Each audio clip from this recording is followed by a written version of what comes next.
नमस्कार, सत श्रीकाल, आदाब, केम छो, जय हिंद, जय भारत। मेरा नाम है आशु। कैसे हैं आप सब? आई होप कि सब बहुत अच्छे से होंगे, बहुत बढ़िया होंगे। और फिर से मैं यूट्यूब पे अपनी एक सीरीज़ स्टार्ट कर रहा हूँ यार। फिर से नहीं, एक्चुअली पहली बार स्टार्ट कर रहा हूँ। पहले तो मैं नॉर्मली एविएशन के बारे में वीडियो डालता रहता था ऐसे ही, पर अब मैंने सोचा कि मैं इस पर अच्छे से एक तरीके से काम करूँगा कि मुझे एक्चुअल में जो इन्फॉर्मेशन पास करनी है, जो भी मेरा अनुभव है, वो मैं सबको पहुँचाऊँ, जिससे लोगों को फ़ायदा पहुँचे, सोसाइटी को फ़ायदा पहुँचे। बिकॉज़ आने वाले टाइम में बहुत सारी चीज़ें मैं और भी कर रहा हूँ, देखते हैं वो कहाँ तक पहुँच पाता है। पर वीडियो को एक स्टार्ट करता हूँ, ज़्यादा बातें नहीं करनी है, केवल वीडियो फोकस रखना है। आज का जो हमारा टॉपिक है, उस टॉपिक का नाम है basic things to keep in mind when you travel first time by the airport. ठीक है, जब आप एयरपोर्ट से पहली बार ट्रैवल करते हैं ना हवाई जहाज़ से, तो आपको क्या क्या चीज़ है वो अपने दिमाग में रखनी चाहिए। क्या होता है कि आज भी ना मिडिल क्लास फैमिली में जब कोई इंसान फ्लाइट से जाता है ना, सपोज करो मैं ही हूँ यार, मुझे तो खैर काम करते करते एक दशक बीत गया है, लेकिन मिडिल क्लास फैमिली में आज भी कोई जाता है तो उसके लिए बड़ी लग्जरी होती है। और उसके ऊपर से उसकी फ़्लाइट मिस हो जाए, बहुत सारी फ़्लाइटें मिस होती हैं डेली बेसिस पे, तो वो कितना ख़राब लगता है। मतलब लाइफ टाइम का सबसे ख़राब अनुभव भी हो सकता है उस इंसान का। तो मैं कुछ पॉइंट्स आपको बता रहा हूँ जिसमें आपको ये याद रखना है कि आपको क्या क्या चीज़ है, वो बेसिक चीज़ें जो आपको ध्यान में रखनी है ट्रैवल करते हुए, कि ये चीज़ें हमें करनी है, ये चीज़ें हमें नहीं करनी है। ठीक है, सबसे पहली बात, check ticket date and time. बहुत बार ऐसा होता है कि पैसेंजर को एग्जैक्टली यही नहीं पता होता कि उसकी फ़्लाइट किस डेट की है। ऐसा हुआ है, can you imagine this thing? Passenger जा रहा है, आज 25 फरवरी है, उसकी दोपहर की टिकट है 1 बजे की, वो रात को 1 बजे एयरपोर्ट पे पहुंच रहा है, उसको लगा कि शायद रात के 1 बजे की फ़्लाइट है। हम लोग ये ध्यान नहीं रखते कि रेलवे में और एयरपोर्ट पे हमारा जो टाइम है वो 24 आवर्स में होता है ना। तो जैसे दोपहर के 12 बजने के बाद 1 बजता है, तो एक नहीं बजता है, यहाँ पे 13 बजते हैं, 14.5 आवर्स, 15, 16, 17, इस तरीके से टाइम चलता है यहाँ पे। हमें अपना टिकट चेक करना है, टिकट हमारा कौन सी डेट का बना हुआ है और उसका डिपार्चर टाइम क्या है। बहुत बार ऐसा होता है कि हम डिपार्चर टाइम की गलतियाँ कर जाते हैं और उसकी वजह से हमारी फ़्लाइट जो है वो मिस हो जाती है। तो ये हमें याद रखना है कि हमारी डेट क्या है, 25 तारीख है तो 25 तारीख, टाइम क्या है, दोपहर का है, नाइट का है, अर्ली मॉर्निंग का है, कब का है। ठीक है, बैगेज पैक्ड एंड अलाउंसेस। सबसे पहले तो जब आप बैग पैक्ड करते हो ना, सपोज करो आप घर से निकल रहे हो, आपने एक बैगेज पैक करा, अपना एक बैग रखा, ट्रॉली बैग, उसमें क्या क्या सामान आपको रखना है ये चीज़ मैं बता रहा हूँ, याद रखिएगा।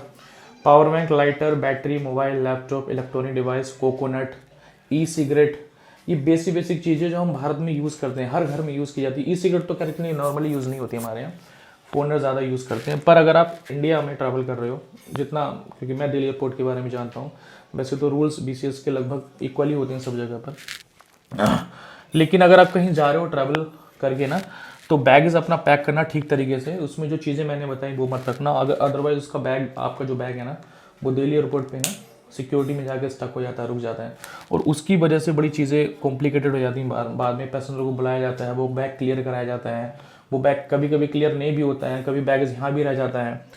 तो ये चीज़ें आपको ध्यान रखनी है। पैक ठीक तरीके से करना है। आप उसको देख लेना कि जिप कैसे उसकी है, उसमें लॉक लगा सकते हैं आप, नंबर लॉक हो तो नंबर लगा सकते हैं, की लॉक हो तो की लॉक लगा सकते हो। तो पैक ठीक तरीके से करना है जिससे चीज़ें उसके अंदर टूटे ना। थोड़ी सी रिस्पॉन्सिबिलिटी अपनी भी रखनी है, हर चीज़ एयरलाइन पर नहीं छोड़ देनी, भैया एयरलाइन को दे दिया वही जिम्मेदार है, अब नहीं, ऐसा नहीं होता है। अपने बैग को अच्छे तरीके से पैक भी करना है। आपको देखना है कहीं टूटा फूटा कुछ हमारा सामान ऐसा तो नहीं जो टूट फूट जाए, तो उसको थोड़ा फ्रेजाइल टाइप तो नहीं है ज़्यादा, तो उसको थोड़ा ठीक तरीके से रखना पैक करके। तीसरा, अलाउंस। जब आप टिकट बुक करते हो ना, तो हर क्लास में आपको अलाउंसेस मिलते हैं। अलाउंस मतलब कि कितना आपको मिल रहा है ले जाने के लिए, अलाउंस मतलब कितना अलाउड है ले जाने के लिए, बाहर कितना ले जा सकते हैं आप। सपोज करो आपने कोई टिकट बुक कराया इकॉनमी क्लास का, ठीक है, उसमें आपको 15 किलो अलाउड है, और आपने ले गए घर से आपने 20 किलो, तो 5 किलो तो ज़्यादा हो गया ना, तो 5 किलो आपको उसका चार्ज देना पड़ जाएगा। समझ गए मेरी बात? तो 5 किलो एयरलाइन वाले चार्ज ले लेंगे आपसे एक्स्ट्रा का। 15 किलो अगर आपको दे रखा है तो आपके वो टिकट पे लिखा होता है कि 15 ले जा सकते हो, 20 ले जा सकते हो, 25 ले जा सकते हो, 23 ले जा सकते हो, 32 ले जा सकते हो, ये आपके टिकट पे लिखा होता है। तो जितना टिकट पे लिखा होता है उतना ही बैगेज आपको लेके जाना है, याद रखिएगा। इससे ज़्यादा लेके जाओगे तो कोई भी एयरलाइन है वो आपसे वहाँ पे एयरपोर्ट पे पेमेंट ले लेगी और आपको देना पड़ेगा। आप वहाँ लड़ते रहोगे, नहीं जी ऐसा है, नहीं जी ऐसा है, मैं घर के लिए जा रही हूँ, बाहर के लिए जा रही हूँ, ये है फलाना ढिमका, बहुत सारे आपके रहेंगे, एयरलाइन वाले नहीं सुनेंगे आपको। तीसरा, ऑलरेडी चेकड इन फोन। आज की डेट में ना अगर आप डोमेस्टिक से ट्रैवल कर रहे हो ना, तो बहुत सारे वेब चेक इन ऐप है। आप एयर इंडिया की किसी भी एयरलाइन की, note in air India, spice jet या बाकी इंडिगो वगैरह, उसमें आप अपने फ़ोन में वेब चेक इन करा सकते हो। अगर आप बैगेज लेके नहीं जा रहे हो, सपोज को आपके पास एक लैपटॉप बैग है, आपने अपना फ़ोन में उसको बैक चेक इन किया, ऑलरेडी चेक इन कर रखा अपना टिकट नंबर PNR डाल के, तो आपको काउंटर पे जाने की ज़रूरत नहीं है, आप सीधा सिक्योरिटी क्रॉस करके आप जा सकते हो बोर्डिंग गेट की तरफ। उसके बाद इमिग्रेशन, आपको ना प्लान करनी चाहिए चीज़ें कि मुझे कितने घंटे पहले पहुंचना है, कितने घंटे मुझे काउंटर पर लग सकते हैं, कितने घंटे मुझे इमिग्रेशन पर लग सकते हैं, कितने घंटे मुझे सिक्योरिटी में लग सकते हैं, कितना टाइम मुझे बोर्डिंग गेट पर जाना पड़ेगा। तो ये चीज़ें आपको दिमाग में कैलकुलेट रखनी पड़ेंगी और इसकी वजह से बहुत फ्लाइटें छूटती हैं, याद रखना। इस इमिग्रेशन में खड़े होने की वजह से बहुत सारी फ्लाइटें, बहुत सारे पैसेंजर की मिस होती हैं, ये बात भूलना मत। बड़ा इंपॉर्टेंट पॉइंट है यहाँ पे इमिग्रेशन और ये सिक्योरिटी, इमिग्रेशन के बाद सिक्योरिटी, इन दोनों पॉइंट की वजह से बहुत सारी फ्लाइटें बहुत सारे लोगों की मिस होती हैं। तो अगर आप इमिग्रेशन में प्लान करके जा रहे हो कि यार कम से कम मुझे 1 घंटा यहाँ चाहिए, सिक्योरिटी की लंबी लाइन है, यहाँ पे मुझे 40 मिनट चाहिए, अगर आप प्री प्लान करके चल रहे हो अपना दिमाग, तो उसी हिसाब से फिर आपको एयरपोर्ट पे आना पड़ेगा। सपोज करो आपको अगर इमिग्रेशन खाली है तो 10-15 मिनट काम हो जाएगा, इमिग्रेशन में रश है तो आपको घंटा भी लग सकता है, इमिग्रेशन में सिक्योरिटी में रश है तो आपको 30-40 मिनट लग सकते हैं, 20 भी लग सकते हैं। तो डिपेंड करता है कि रश कितना है वहाँ पे, ठीक है, उस समय पे फ्लाइट कितनी ऑपरेट हो रही है। दूसरा, तो इससे पहले जो प्रोसेस है वो है काउंटर का, काउंटर पे जहाँ पर आप बैगेज देते हो, जहाँ पे अपना बोर्डिंग कार्ड लेते हो, तो आपको उसी हिसाब से काउंटर पे, जब इमिग्रेशन सिक्योरिटी में रश है तो इसका मतलब वो सारे पैसेंजर काउंटर से आ रहे हैं ना, तो काउंटर पे भी रश होगा। काउंटर को आपको कैलकुलेट करना पड़ेगा कि मुझे आधा घंटा 40 मिनट इस काउंटर पे देने हैं, इमिग्रेशन काउंटर पे 40 मिनट देने हैं, सिक्योरिटी में 40 मिनट दे, तो 3 चौक 4 या 12, 120, 2 घंटे तो आपके यही हो गए। यानी कि 3 घंटे मान के चलो भी आना ही आना आपको पहले। डोमेस्टिक जा रहे हो तो सिनेरियो थोड़ा अलग है, मैं इंटरनेशनल के पर्पज से बता रहा हूँ। अगर इंटरनेशनल ट्रैवल कर रहे हो आप लोग, तो डोमेस्टिक में तो अगर आपने पास बैगेज नहीं है तो अगर 1.5 घंटे पहले भी आ रहे हो तो सीधा 1 घंटे पहले भी आ रहे हो तो सीधा सिक्योरिटी क्रॉस करके, सिक्योरिटी में रश वहाँ भी डोमेस्टिक में बहुत होता है, ये बात याद रखना, तो वहाँ से भी आप जा सकते हो। लेकिन अगर इंटरनेशनल में जा रहे हो तो थोड़ा प्री प्लान करके चीज़ें आओ उसी हिसाब से, क्योंकि सपोज करो आपकी दोपहर में 12 बजे की फ़्लाइट है, ठीक है, तो इंटरनेशनल पे आपका 75 मिनट्स पहले ये काउंटर बंद हो जाएगा इंटरनेशनल वाला। सपोज करो डोमेस्टिक आपकी 12 बजे की फ़्लाइट है, तो आपका डोमेस्टिक काउंटर यहाँ 11 बजे बंद हो जाएगा, ठीक है, यानी ये 60 मिनट पहले, ये 75 मिनट्स पहले, यानी काउंटर बंद, उसके बाद आपका बैगेज नहीं लेंगे वो लोग। तो बहुत सारे पैसेंजर जो दिल्ली में आते हैं ट्रैफिक में फंस जाते हैं, साहब नोएडा से आ रहा हूँ, गुड़गांव से आ रहा हूँ, यहाँ से आ रहा हूँ, वहाँ से आ रहा हूँ, ऐसे फंस गया वैसे फंस गया। ये जो डिसीजन होगा लास्ट वाला वो एयरलाइन के ऊपर ही होगा कि वो सिनेरियो देख करके आपको लेंगे नहीं लेंगे, बट आप कोशिश करो कि आप टाइमली अपनी जो है वो काउंटर पे पहुंच जाओ। यहाँ से अगर लेट पहुँचे ना तो आप एयरलाइन को एयरलाइन को ब्लेम नहीं कर सकते उस चीज़ पर, नहीं भी मैं आपकी वजह से हो गया, ये हो गया, फलाना हो गया, ढिमका हो गया। एयरलाइन कोई कंपनसेट नहीं करती इस चीज़ में, या एयरलाइन कोई लायबल नहीं है इस चीज़ के लिए कि अगर आप लेट आ रहे हो, चाहे कोई भी रीज़न हो, बाढ़ आ रही है, सुनामी आ रही है, कुछ भी हो रहा है, मानवीय आधार पर कुछ चीज़ें होती है, सिनेरियो वो दिमाग का खेल है, उस समय सिनेरियो कैसा है, बट अगर ट्रैफिक लेट है, ये हो गया वो हो गया, तो एयरलाइन वाले इसमें नहीं सुनते, ये बात याद रखना। CISF सिक्योरिटी की बात कर ली मैंने। हाँ, CISF सिक्योरिटी क्रॉस करने के बाद आप बोर्डिंग गेट पे पहुंचते हैं, ये बड़ा इंपॉर्टेंट एक पॉइंट है बोर्डिंग गेट का। इस बोर्डिंग गेट की वजह से बहुत सारे लोगों की फ्लाइटें मिस होती हैं, उसका रीज़न मैं आपको बताता हूँ। आप जब दिल्ली से ट्रैवल करोगे ना तो एक चीज़ नोट करना, दिल्ली एयरपोर्ट पे बहुत, और मैं वीडियो में आपसे पूछूंगा अभी, आप मुझे बताना भी कि किस किस पैसेंजर की फ़्लाइट इस इमिग्रेशन सिक्योरिटी और गेट बोर्डिंग गेट की वजह से मिस हुई है।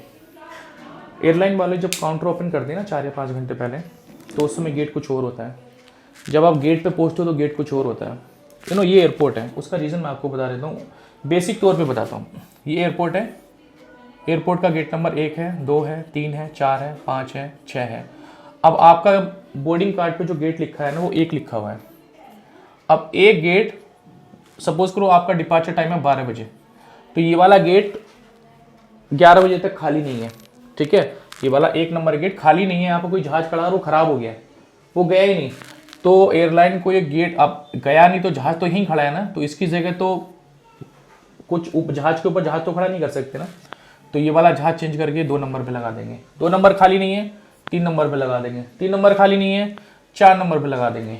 उसमें बहुत सारी चीज़ें इंटरनली एयरलाइन देखती भी है कि क्या वो जो गेट है वो कैपेबल है उस जहाज को खड़े करने के लिए, क्या वो एयरक्राफ्ट जो बड़ा है छोटा है उस गेट पे आकर के खड़ा भी हो सकता है या नहीं हो सकता है, क्या वो गेट जो है वो कंफर्टेबल है उस एयरक्राफ्ट को खड़े करने के। ये सब एयरलाइन के इंटरनली मैटर है ये, लेकिन मैं बेसिक तौर पे आपको बता रहा हूँ कि आपको माइंड में ये चीज़ ध्यान रखनी है कि अगर आप एयरपोर्ट से जा रहे हो और अगर गेट चेंज हो रहा है तो इसमें केस में एयरलाइन वाले वैसे तो अनाउंसमेंट करते भी हैं, कॉल भी करते हैं, बताते भी हैं, तो आपको एयरलाइन पर जो अनाउंसमेंट हो रही है ना प्लीज़ उसको ध्यान से सुनना है कि भाई अनाउंसमेंट हो रही है तो मैं उसको सुनूँ। आप कभी कभी एयरलाइन पे अनाउंसमेंट होती है, आपका नाम बुलाया जाता है, लेकिन आप नहीं सुन पाते, समझ नहीं आती है, बहुत सारे रीज़न उसके हो सकते हैं। तो ये चीज़ आपको ध्यान रखनी है। गेट चेंज होते रहते हैं, डोमेस्टिक में भी इंटरनेशनल में भी। अगर सपोज़ करो एक एग्जांपल आपका 12 बजे का, ये तो काफ़ी भर गया यार अभी, मैं इसको साफ़ करता हूँ थोड़ा सा। ये 12 बजे आपकी फ़्लाइट है और बोर्डिंग गेट पर 12 बजे तक कोई स्टाफ ही नहीं आया, तो आपको समझ आना चाहिए कि भाई 12 बजे की फ़्लाइट है और 11 बजे इसकी बोर्डिंग होनी है और कोई स्टाफ यहाँ पर आया नहीं है, तो इस आपके दिमाग खटक जाना चाहिए कि भाई इसका गेट चेंज हो सकता है, तो मैं डिस्प्ले चेक करूँ।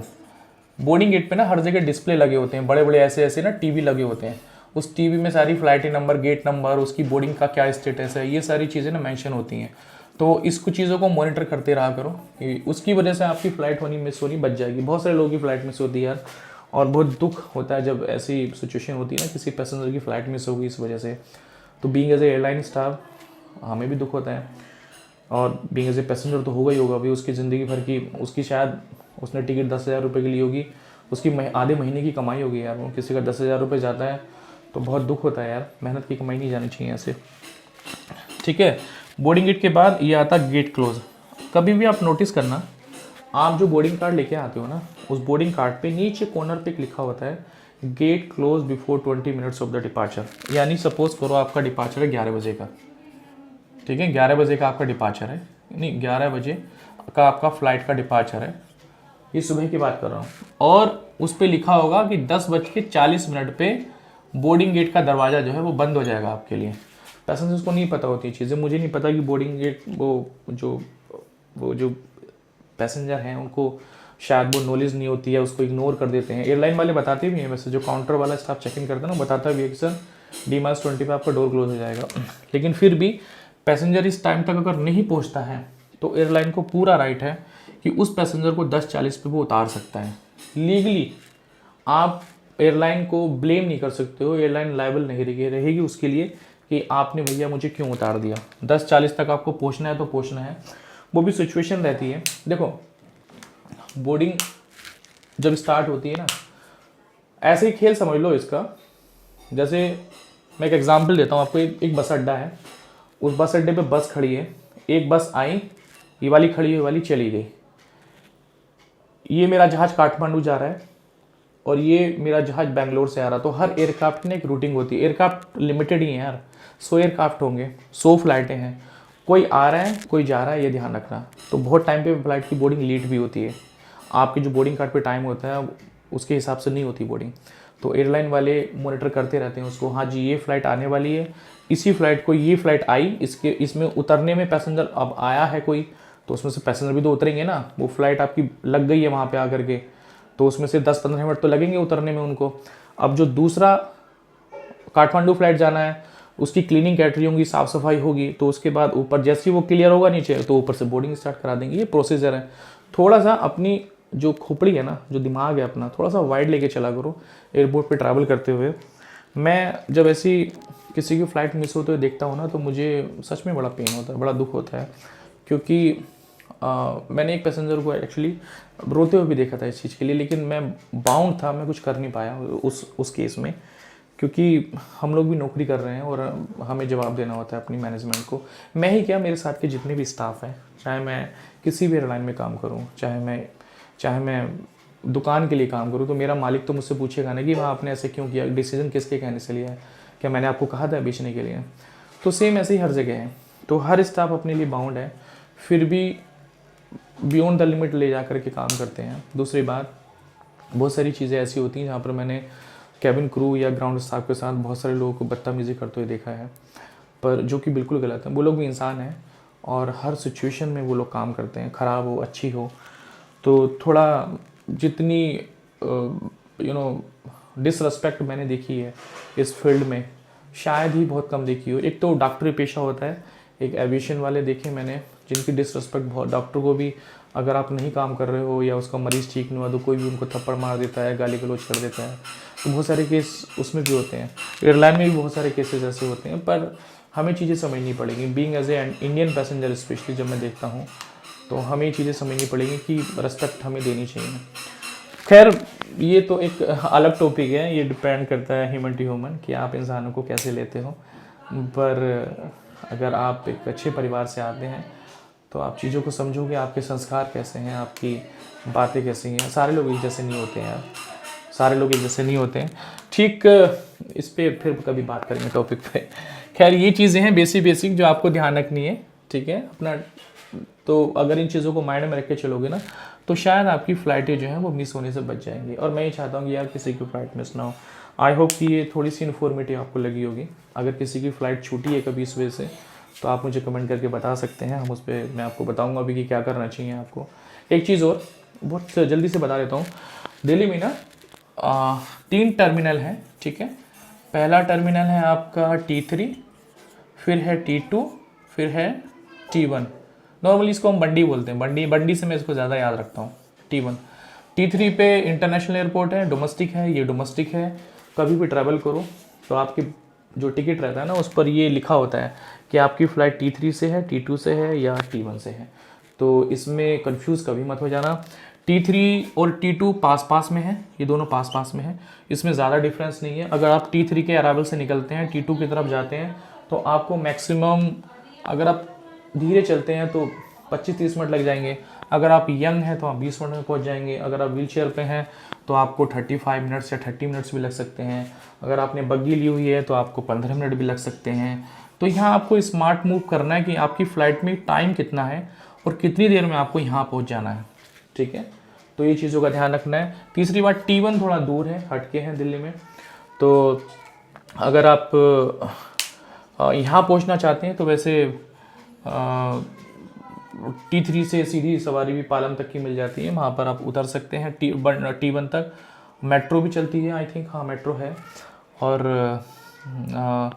टैक्सी भी कर सकते हैं। तो आपको यहाँ ये दूर पड़ेगा आपको थोड़ा। T1 और T3 और T2 पास में है, T1 थोड़ा दूर है। तो कभी भी अगर आपकी फ़्लाइट T3 पर लैंड होने के बाद अराइवल अगर T1 पे है तो आपको पूरा टाइम कैलकुलेट करना पड़ेगा अपना कि मुझे 1 घंटा चाहिए ट्रैफिक में यहाँ वहाँ फंसने के लिए।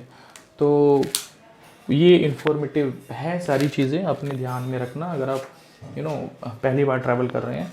बेसिक चीज़ें बता रहा हूँ, ज़्यादा डिटेलिंग बात मैंने आपको नहीं बताई है। आई होप कि आपकी वीडियो ज़रूर पसंद आई होगी।